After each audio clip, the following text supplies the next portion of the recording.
C'est juste incroyable, le plus gros piratage crypto de l'histoire vient d'avoir lieu. 1,4 milliard de dollars ont été volés. C'est l'exchange crypto Bybit qui est la victime.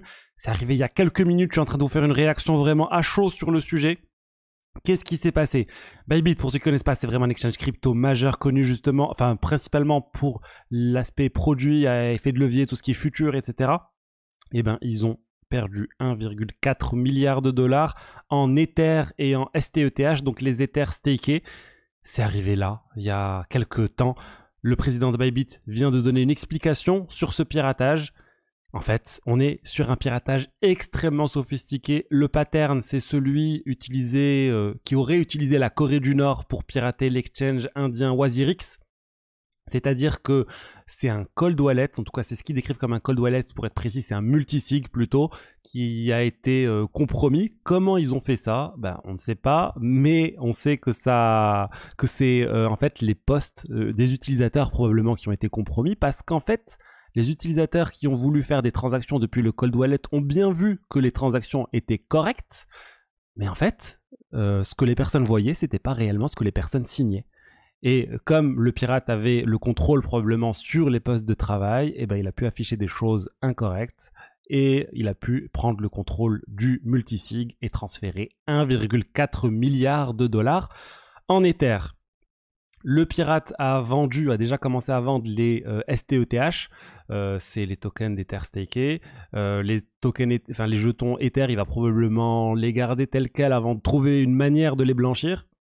C'est compliqué de sortir 1,4 milliard de dollars, honnêtement, je pense genre un Tornado Cash ne pourrait pas absorber cette charge, ou un Railgun, ça serait trop visible. Et voilà, qu'est-ce que je peux vous dire sur le sujet? C'est fou, honnêtement, c'est juste fou. Regardez, là, c'est un des wallets du pirate.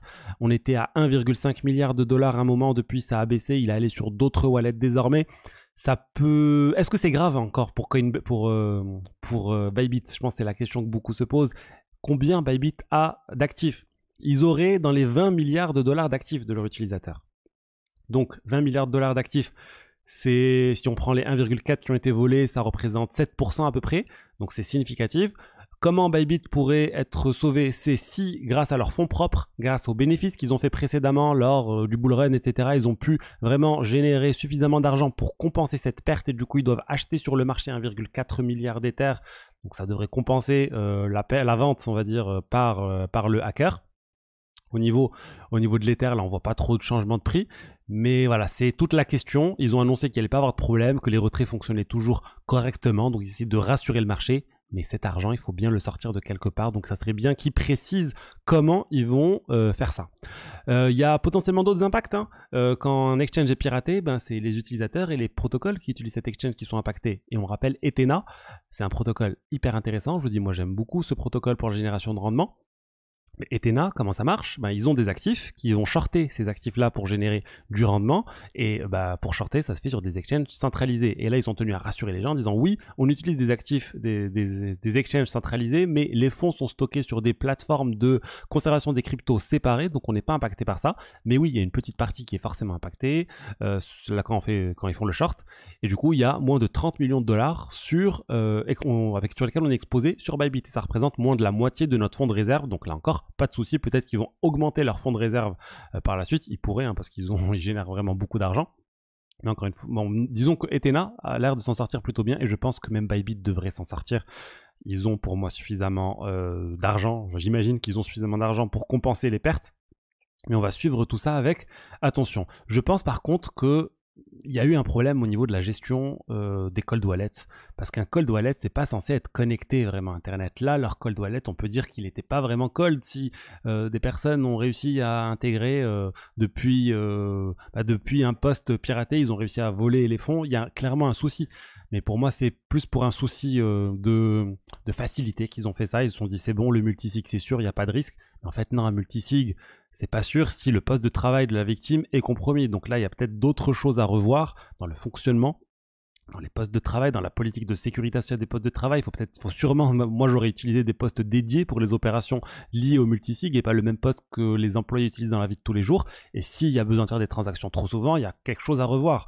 Alors heureusement, c'est que un de leurs multisigs qui a été volé et pas l'ensemble des multisigs. mais c'est quand même 1,4 milliard de dollars. Je ne sais pas si vous vous rendez compte, on n'a jamais vu un piratage aussi énorme. Ronin, on devait être autour de 600 millions de dollars, on disait déjà c'est énorme. Ce piratage, il restera dans l'histoire. Et c'est encore un rappel pour ne pas garder tous vos fonds dans des exchanges. Je vous l'ai répété plusieurs fois, je vous ai dit à minima, il faut se diversifier. Ma recommandation reste la même, à minima, diversifiez-vous sur plusieurs exchanges parce que c'est trop risqué d'avoir ces fonds dans une seule plateforme qui peut se faire pirater. Si vous avez dit à quelqu'un, c'est quoi le pourcentage de chance que Bybit se fasse voler 1,4 milliard d'Ether, ils auraient dit, ouais, c'est très faible, il y a très peu de gens que ça arrive, mais pourtant, ça vient d'avoir lieu. Donc vraiment, soyez vigilants quand vous gardez vos cryptos sur des plateformes. Moi, je recommande plus de garder sur des multisig, sur Ledger. Multisig, c'est pas réaliste pour la plupart, on va pas se mentir, mais Ledger, c'est réaliste pour la plupart des personnes. Et sinon, bah, vous avez du MetaMask, vous avez du Rabi. Je recommande pas MetaMask, plutôt Rabi. Rabi, c'est très bien. Donc bon, honnêtement, faites très attention. Si vous cherchez d'autres exchanges, vous pouvez vous diversifier aussi, aller sur d'autres plateformes. D'ailleurs, hop, c'est le moment de parler d'ailleurs du partenaire de la chaîne Bitvavo.